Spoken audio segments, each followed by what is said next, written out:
Hello, everyone. Thanks so much for joining us today. My name is Grace Higgins, and I'm the project coordinator for the Physician Advocacy Network with the Twin Cities Medical Society. So if you live in the Twin Cities, you may have seen coming up in the news more and more recently the issue of menthol tobacco. In today's webinar, The Truth About Menthol Tobacco, we're going to give you some background on menthol-flavored tobacco and how the industry has historically targeted youth, and more specifically, youth from marginalized communities with these products. But before I introduce the speakers today, I want to go over a couple of housekeeping items with you. A copy of the webinar slides will be emailed to you at the conclusion of the webinar, along with a recording of the webinar that will also be available on our website. All participants are currently muted, and you'll remain muted for the duration of the webinar. We have allocated time at the conclusion of the program to field questions.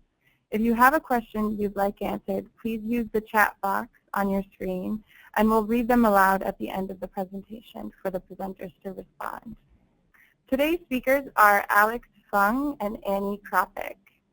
Alex Fung is a fourth-year medical student at the University of Minnesota who's been active in medical community at the local, state, and national levels, and has a passion for health policy. He currently sits on the Minnesota Medical Association's Policy Council as a TCMS representative. He'll be graduating with an MD, MBA degree in the spring and hopes to continue his advocacy work here in Minnesota. And we hope so too, because he's been a great advocate for us so far. Annie Kropik is the Assistant Program Coordinator for the Physician Advocacy Network, where she works on provider education and engagement. She recently completed her core concept certificate at the University of Minnesota School of Public Health. Annie has been involved with a number of health organizations, including serving on the board of directors of My Health for Teens and Young Adults. Just to give you a bit more of an idea about the project, the Physician Advocacy Network is a Blue Cross Blue Shield funded project of TCMS, and we do work across the state of Minnesota. We work to educate, engage, and empower physicians and other healthcare professionals across the state to get involved in local advocacy to protect their communities from the harms of tobacco. Some recent efforts our advocates were involved in that are pictured here were restricting the sale of flavored tobacco in Minneapolis, St. Louis Park's recent push to raise the tobacco purchase age to 21, and updates to the Minneapolis Park Board's tobacco-free parks policy that came about in May of this year. Lastly, if you would like to claim continuing medical education or maintenance of certification credits for attending today's webinar, you will need to complete the evaluation that we send via email after the webinar. Survey completion is mandatory to receive CME and MOC, but we encourage all participants to complete the survey. A recording of the webinar will also be sent out at the end of the presentation, as we mentioned. And the presenters have no disclosures to make. Without further ado, I will pass it over to our first presenter, Alex Fung. Great. Thanks so much, Grace, and welcome, everyone. Now, before we begin today, I'd like to ground us all with the reminder that tobacco is still a problem. Tobacco takes a profound toll on human life and also incurs huge medical costs. Despite years of progress, tobacco remains the leading cause of preventable death and disease in both Minnesota and the U.S. 6,300 Minnesotans die from tobacco-related causes each year. And so the leading cause, so we also know that youth smoking initiation continues to be a problem. 2,800 of Minnesota's youth become new smokers every year. And so this will lead to smoking-related deaths for over 102,000 of Minnesota's current youth. In addition to the devastating toll tobacco takes on human life, it also imposes significant excess medical costs. Smoking costs Minnesota over $3 billion in excess medical costs every year. And this figure only includes excess medical costs and does not include the cost of lost productivity or workers' compensation that are indirectly attributable to smoking. It can be hard to understand such huge amounts of money, so Blue Shield Center for Prevention provided us this graphic as a relative view of just how much taxpayers, employers, as well as the government spend on preventable tobacco costs. So it's also important to note that there are significant disparities in smoking rates among Minnesotans. While overall smoking rates have been declining in Minnesota, some groups still smoke at high rates. As you can see here, American Indians, African Americans, and members of the LGBTQ community all smoke at significantly higher rates than the statewide average of 16%. Now, these disparities in smoking rates combined with other inequities and have devastating impacts on the health of members of these groups. Now, before we continue, I'll let Grace take over. All right, so this is the first of a few polls we'll have during the presentation. The first poll, what factors do you believe contribute to smoking inequities? You can check as many options as apply. All right, we'll go ahead and close the poll. And it looks like there's pretty much agreement across the board. Most people selected that all of these factors contribute to smoking inequity. Great. So everyone, so there wasn't, a right answer, and it includes everyone, as Grace had talked about. And so we want to go over just a few examples of how those smoking disparities work with other inequities to increase morbidity and mortality. We know that for instance, we know that African Americans have the highest death rate and shortest cancer survival rate of all racial and ethnic groups, and that smoking is responsible for 1/3 of all cancer deaths. Research has also shown that African Americans are more likely to die from smoking-related diseases than whites, despite smoking fewer cigarettes and start smoking cigarettes at an older age. Now, tobacco use also increases the risk of anal and other cancers among those with HPV, which is also common among gay men. And so, if we want to reduce smoking rates and ultimately morbidity and mortality among these priority populations, we need to address the root cause of these inequalities, which is where menthol comes in and the point of this presentation. So what exactly is menthol? Menthol is a flavor. It's a flavoring that is added to cigarettes and other tobacco products. Now, before we move on to this, we will take another quick poll. All right, poll number 2. Are menthol cigarettes regulated by the FDA differently than other flavored cigarettes? Okay, so not as much consensus on this one. About 25% yes, 31% no, 44% are not sure. And Alex will talk a little bit more about this. Yes. So as we move forward, we're glad to see that there is some people who aren't sure, because so in 2009, Congress prohibited flavored cigarettes, acknowledging that these flavored products target kids and are bad for public health. These include like cherry flavorings and things like that. But Congress left out the most important flavor of all, which is menthol. Menthol cigarettes can still be sold in the U.S. today despite the ban or prohibition on other flavored cigarettes. Now, it's important to note that while flavored cigarettes were prohibited in 2009, other flavored tobacco products like cigarillos, hookah, even e-cigarettes, are still allowed. And so, what is menthol? So to give a little bit more of a background, menthol is a flavor additive that's used in a wide variety of products. Menthol has a minty taste, produces a cool feeling, and also has an anesthetic quality. Menthol is often used to relieve throat irritation, and is a common use of menthol that you might consider, be familiar with, is actually in cough drops. Now, with the invention of menthol cigarettes, so the first menthol cigarette was created by a young man named Spud Hughes in 1920. This is just a little bit of background. Spud was a chronic cold sufferer. One day, his mother gave him menthol crystals to help treat his cold, which he placed in his cigarette tin for safekeeping. When he smoked a cigarette that had been stored with the menthol later that day, he realized that they tasted and felt better.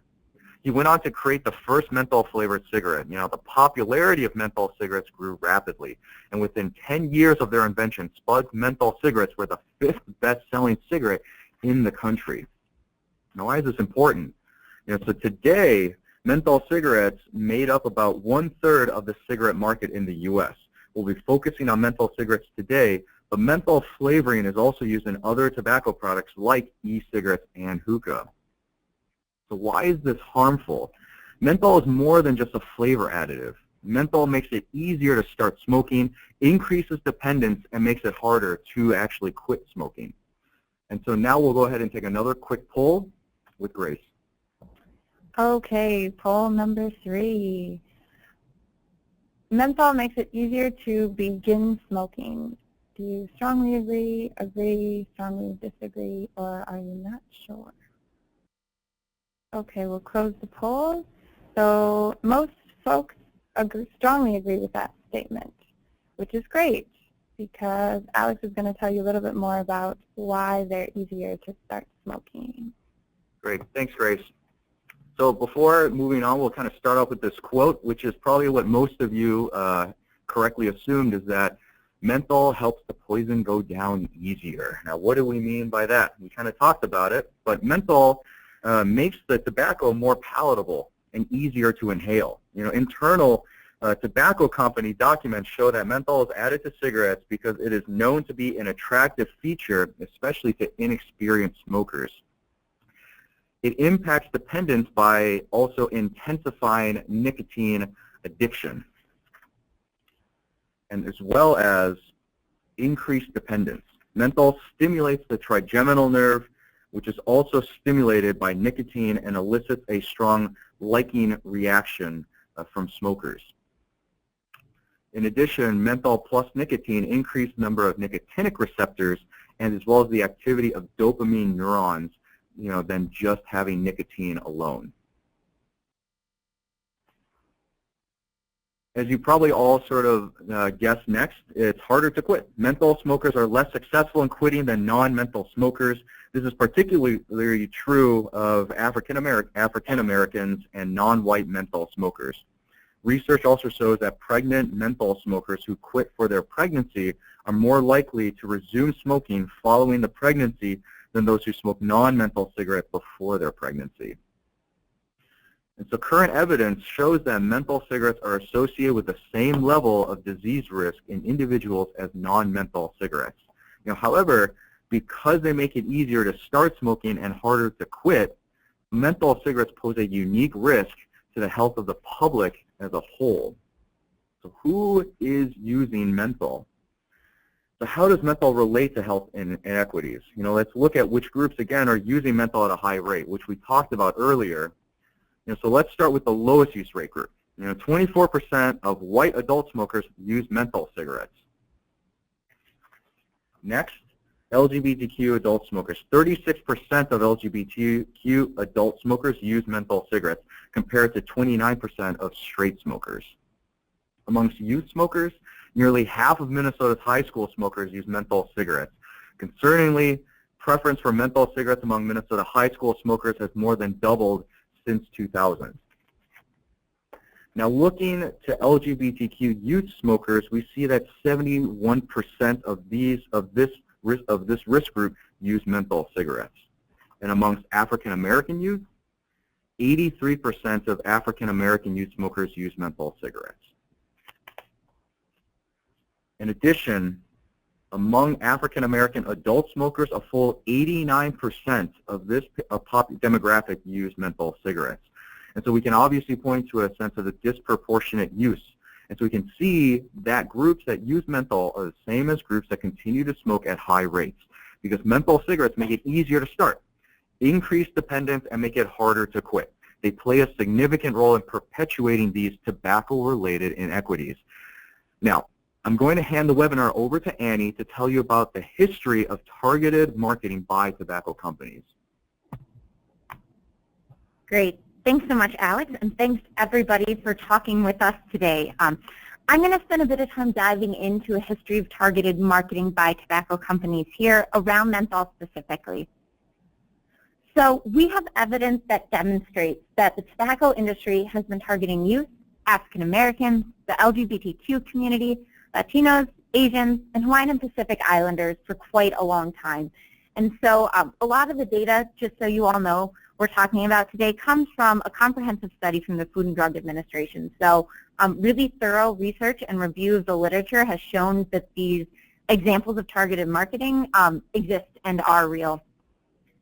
And I'd like to share, if you'll excuse my profanity here, a quote from you from a tobacco executive. "We don't smoke that shit, we just sell it. We reserve the right to smoke to the young, the poor, the black, and the stupid." And so I like to show this because as we go through, sometimes people will say, well, the tobacco companies are just taking advantage of the market. They're just looking for smokers wherever they can find them, or that they care about their customers in these communities. And I like to show this just to show a sense of how I believe that the tobacco industry really does look at their consumers. And so we've got another poll for you here from Grace. Okay, poll number 4. How frequently do you see examples of menthol tobacco marketing yourself? And as you answer this question, think about your own demographics and how that might play into why or why not you see menthol marketing. Okay, so it looks like most people, 40%, rarely see menthol tobacco marketing. About a quarter see it sometimes, and 20% see menthol marketing very often. Some folks never see it, 15% of you. So Annie will talk a little bit more about why that might be. Thanks, Grace. This is a good question to keep in mind as we go along. It's interesting as we give this presentation to different groups to see different responses based on who's on the room. So you can keep in mind your identity and how marketing might be impacting different groups differently as we go into this evidence. So youth is really at the heart of menthol tobacco and the targeted marketing here. Research of adult smokers today started before they turned 21 years old. And so we know, and the tobacco industry knows, that if you aren't able to catch someone before they turn 21, it's likely they will never start smoking. So targeting youth and young adults is a very important part of the tobacco industry strategy, and they use menthol to do just that. So a quote from 1978 from the makers of Newport, which is one of the most popular menthol brands, is that the base of our business is the high school student. And that really remains true today. So when we think about where tobacco retailers are located, so those that sell tobacco, we know that they're more highly concentrated near schools or other areas that have big youth populations and are gathering points. And that the stores near youth and schools are nearly 3 times more likely to have tobacco advertisements and promotion than those that aren't located near youth. Now this is true not just of tobacco in general, but is also true of menthol cigarettes. So we know that menthol cigarettes are promoted more aggressively in communities that have high proportions of youth, and particularly in neighborhoods where you don't just have youth, but a concentration of low-income youth and youth from different ethnic and minority backgrounds. And so within these retail environments where children are often visiting, so if you think of a kid going into a convenience store to pick up a soda or chips or candy with their friends, we see really aggressive marketing of menthol products.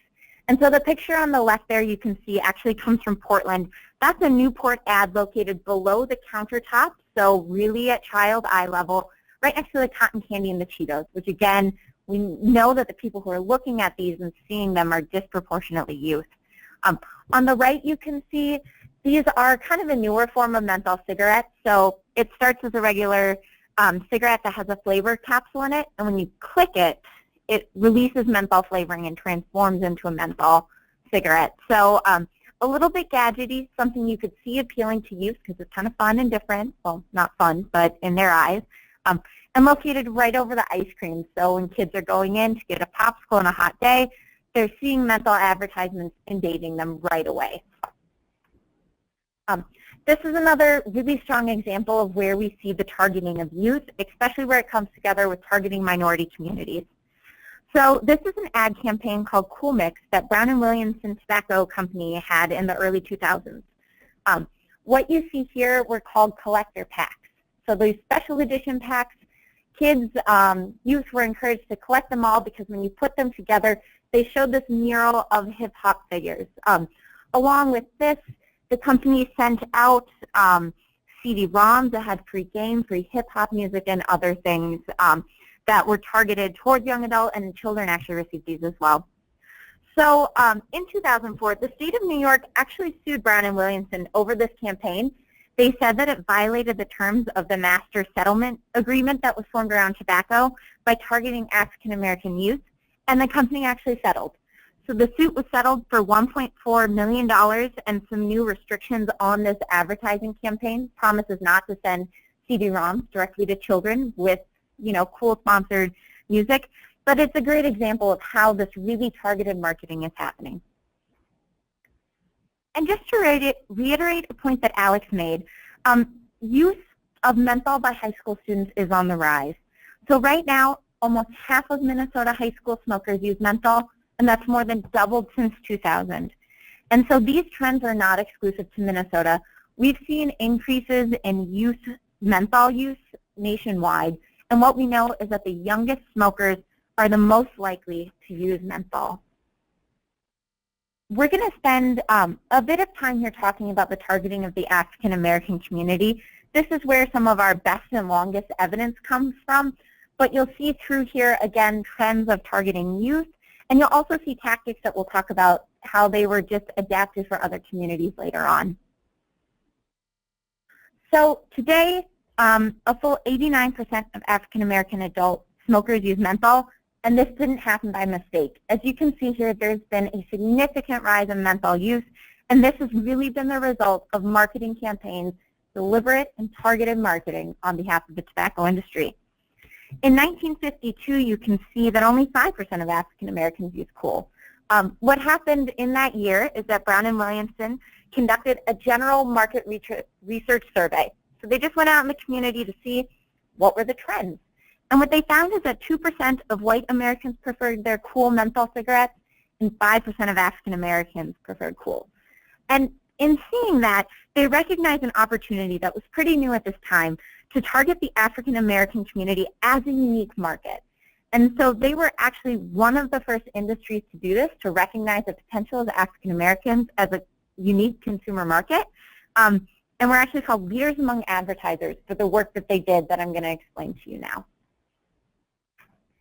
So here's an early example of this targeted marketing. A market study here, you can see a lot of elements you'd expect to see in any market survey, talking about income, employment, education, where people live.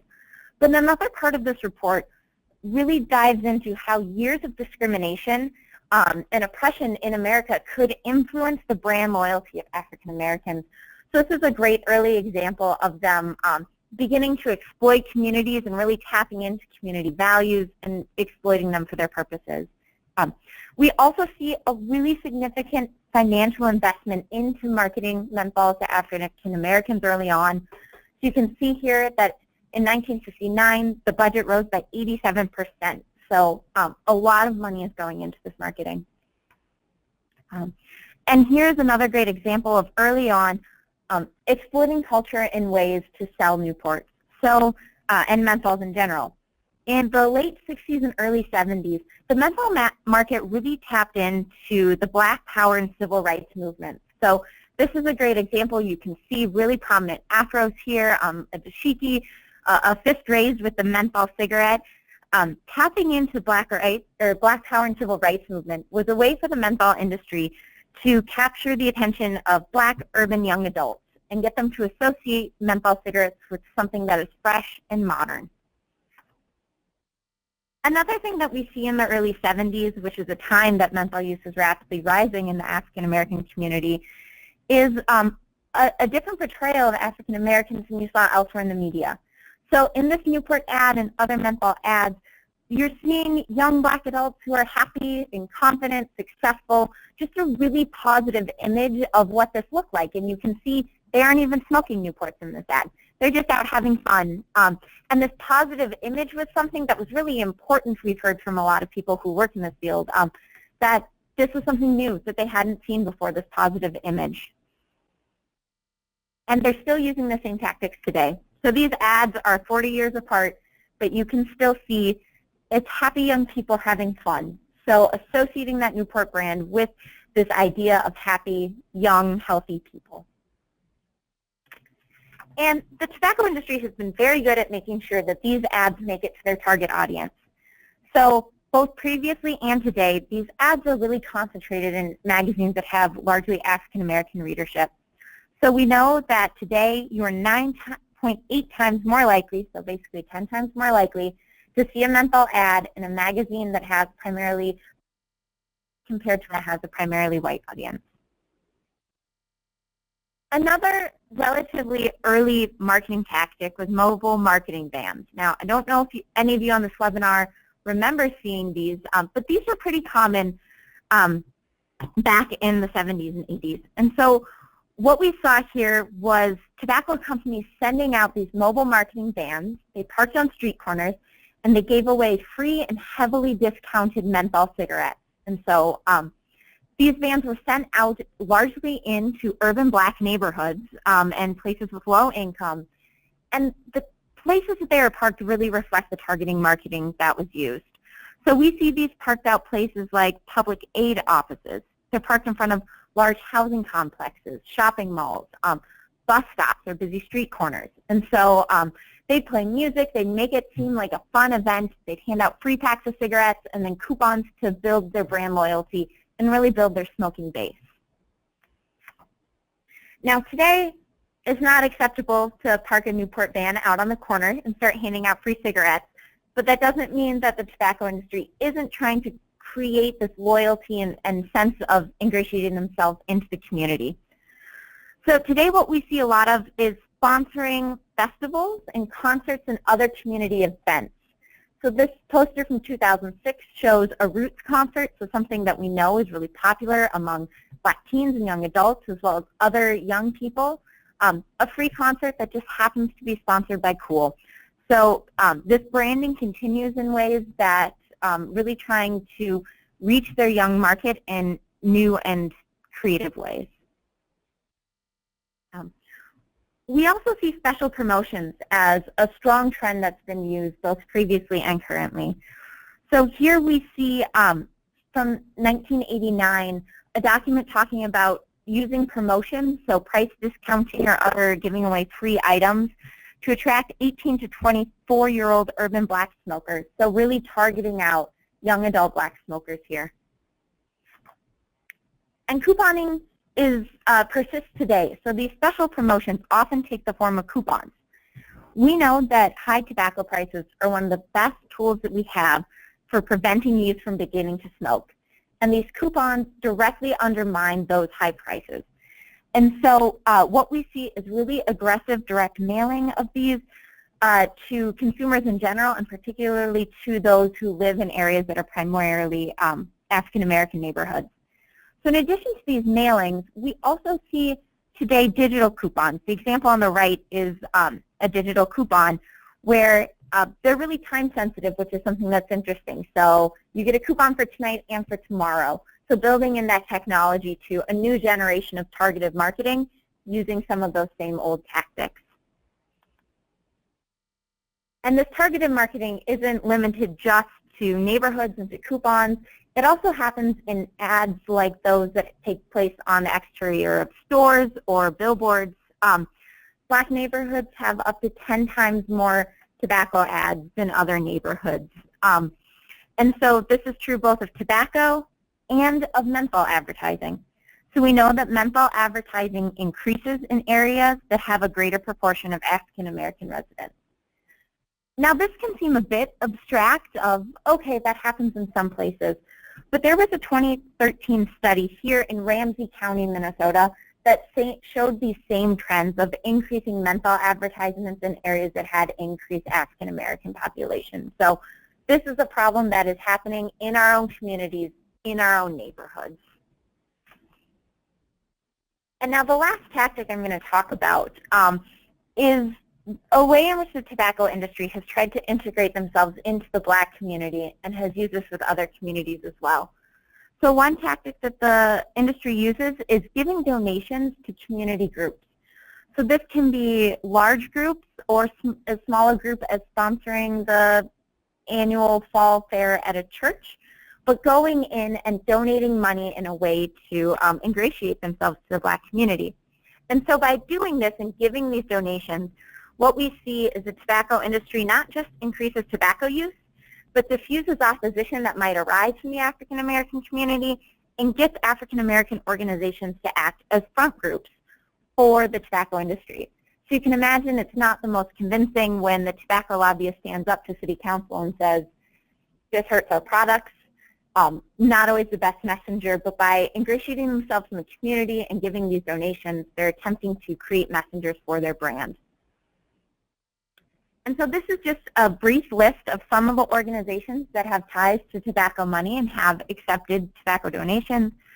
So you can see a lot of prominent organizations who are accepting these funds from tobacco organizations. And what we see is that many of these organizations are speaking out in favor of menthol tobacco. So this is a quote with the National Black Chamber of Commerce saying that menthol is simply a taste preference for African Americans and should not be singled out for a ban or for other regulation. Here's another more local example. When St. Paul was working on a flavored tobacco ordinance a few years ago, this is a letter sent by the National Black Chamber of Commerce speaking against that flavor regulation, which we know has been really positive for use in that community. And so through all of these tactics and this really targeted marketing, what we've seen is that the tobacco industry has created an attachment to menthols within the Black community that is really strong today. That 89% of Black smokers using menthols was not an accident, but was really deliberate on the part of the tobacco industry. And so I have just a few examples for you from other communities that show the same target or tactics applied in different ways. So this ad from 1994 was a pretty progressive ad for its time. This was one of the first mainstream ads that was directly marketing to gay men and showed a gay couple published in 1994. And so this is another example here of the tobacco industry seeing a community and who may be starting to come more into mainstream acceptance or identifying them early on as a potential market and then targeting directly to them. So by 2002, we see this Philip Morris called a company that cares an out. And so this is an example of the magazine was looking at companies that they felt had a commitment to gay and lesbian Americans by speaking directly to them. And now I would say that Philip Morris and other tobacco brands targeting LGBTQ Americans with their products that ultimately result in death is not being a company that cares. It's a company that is building profits off of targeting these marginalized communities.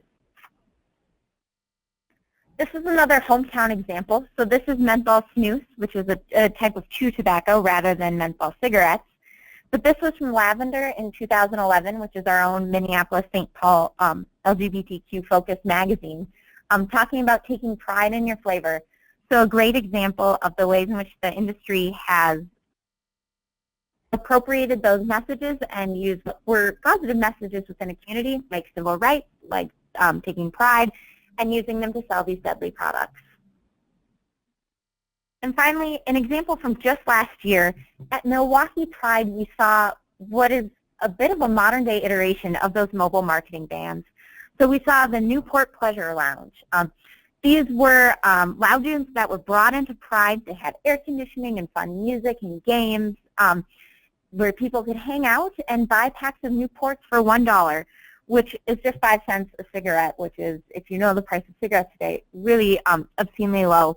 But this is a great example of this targeted marketing, of going into communities, going into events, and then really targeting them out with menthol-flavored cigarettes, which, just as a reminder, make it easier to start and harder to quit. And then one last example for you all from the targeting of American Indians. Here we see Menthol American Spirits, which talk about organic menthol and this natural partnership. So another example of taking positive values from a community and exploiting them in a way that targets them with deadly products. And so we're going to talk about taking action now. And before we do, I just want to point out that the Physician Advocacy Network typically tries to provide tools to clinicians to address these issues in the clinic with their patients. The clinical recommendation for those who smoke menthols is the same as those who smoke non-menthol cigarettes. And the best thing that we can do to take actions on menthol, in addition to providing best practices to smokers in the clinic, is by taking regulatory action and taking advocacy into our own hands. So we've got another quick poll for you here. All right, the last poll is, how many people could we prevent from starting to smoke by 2050 if menthol cigarettes were removed from the market nationwide? So about half, 5 million and 9 million. Annie has the answer for you. Perfect. Thanks, everybody. The answer to that question is 9 million people.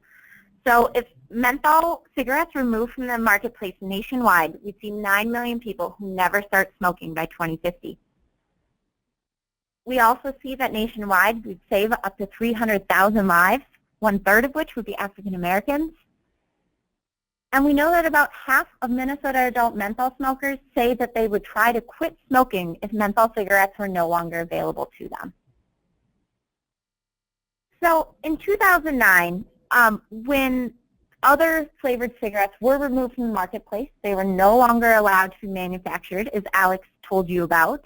Menthols were left out. And what happened at that time is that Congress didn't include them in the regulation of other flavored cigarettes, but they did say to the FDA, go out and study this issue and come back and tell us whether the continued sale of menthol is appropriate for the public health of this nation. And so the FDA went and they convened a task force and they studied it rigorously. They reviewed large amounts of literature. If you're interested, we can show it to you. And after reviewing all of this literature, what the FDA decided is that the removal of menthol cigarettes from the marketplace in the U.S. would benefit the public health of our nation. And so this is a really strong statement that happened in 2011. And as great of a statement it is, it's 2017 and nothing has happened on this on a federal front, which in a way is disappointing. But we know that local ordinance or local municipalities are really taking the lead on this now.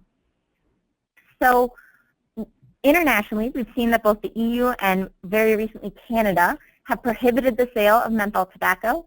San Francisco just last month passed a really progressive ordinance prohibiting the sale of all flavored tobacco, including menthol, in their city, as well as Yolo County. We know that there are a lot of municipalities where menthol is restricted to adult-only tobacco shops, like Santa Clara County and Los Gatos. And we also see places that are restricting it around schools, so not allowing menthol and other flavored products in places where children are visiting often. Here locally, Minneapolis and St. Paul, as well as Shoreview, have prohibited the sale of flavored tobacco products, excluding menthols, in places where kids can enter. So that means that if you want to buy a flavored tobacco product, they're no longer going to be allowed in places like the convenience store where kids are in buying, snacks and drinks all the time. You have to go to a store where only adults are allowed to enter that sells tobacco to purchase these items. Now, these regulations only apply to non-menthol flavored tobacco products, so things like cherry cigarillos or strawberry e-cigarettes. But the same thing could be done for menthol in cities across the state. So we know that cities and counties have the legal authority to move menthol into adult-only stores, and we're seeing movement towards just that happening. So while lots of cities are doing great work around menthol right now, Minneapolis is the furthest along. Minneapolis is considering an ordinance that would include menthol in their current flavor regulation, which means moving those menthol cigarettes out of convenience store where kids are seeing them every day and into those adult-only tobacco shops. So action is happening quickly here. We see that the first Health Committee hearing that this ordinance will have takes place on Monday, July 4th, and a final vote just a few weeks away in August. And this is where we need your help to make these a reality. So we know that as people who are interested in health, as health providers and public health professionals, you know the importance of preventing youth from starting to smoke, and that this is a good policy that protects our youth. So there's a few ways you can get involved. The first and easiest is just to sign a postcard, and we'll send all these links out to you afterwards as well. But by clicking on this link, and you can enter your information online. We'll look up your representative for you and send a postcard on your behalf saying that you support these actions. You can also sign up for action alerts, so we know that you're all busy. We won't expect hours and hours of volunteer time. We won't spam you with emails. But it's just a way to keep up to date with what's happening in ways that you can support this advocacy. And then finally, just a reminder from that clinical standpoint, shifting away from the advocacy, to please refer your patients to QUIT plan. As of a few years ago, we know that there's free help available to those on medical assistance and Minnesota Care, and that everybody in Minnesota should be able to access these really important cessation services, that we can continue to improve the health of those individuals in the clinical level, while also improving the health of our population from the public health policy level. And so we'd so appreciate your support in doing these, and now we would be happy to take any questions you might have. So feel free to type your questions in the chat box there, and then we'll read them out and have an answer for you. Okay, so we do have one question. Other than signing up for action alerts, what can we do to help? That's a great question. Signing up to be advocates or signing these postcards is really important. Another thing that you all can do as community leaders is just to help spread the word about menthol. So we know that while menthol's been around for years and has been very important to the tobacco industry, that a survey we conducted last year of Minnesota physicians shows that most physicians don't know a lot about menthol. So most don't know that it makes it harder to quit or some of these other consequences of menthol cigarettes. So spreading the word to your colleagues, sharing information with them is a really important thing that you all can do to support this work. Okay, we have another question. Is the Physician Advocacy Network available to make presentations like this and other venues around the state? Absolutely. So the Physician Advocacy Network, as Grace mentioned, our whole objective is to educate providers and engage them. So we're available to give both this presentation. We also have a presentation about e-cigarettes, if that's something that you might be interested in. So about both the health consequences, some clinical recommendations on how to address it with your patients, as well as one on youth tobacco use. So looking at the ways in which youth tobacco use is changing and how you can address that with your youth clients. So we're happy to come on out and give those two for free. Okay, we have another question. Do you speak to high school and middle school students or parents as well? Absolutely. Yep. So Grace, who's been moderating for us today, has been doing a lot of great work out in the community lately. So we're happy to come talk with your group and give presentations. And we also are well connected in the community that if it's not the right fit for us, we're happy to find one for you. So we'll connect with you offline here and send you some information about how we can come out and connect with your group. Another question, are your presentations on e-cigarettes and youth tobacco use available to view online?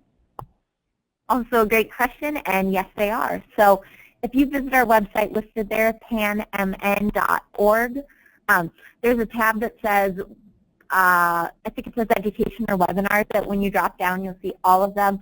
They're all available for free online, and they all qualify for CME credits. So if you need those, you can watch them on your lunch hour, get some great CME credits and some information. Okay, CEU credits too.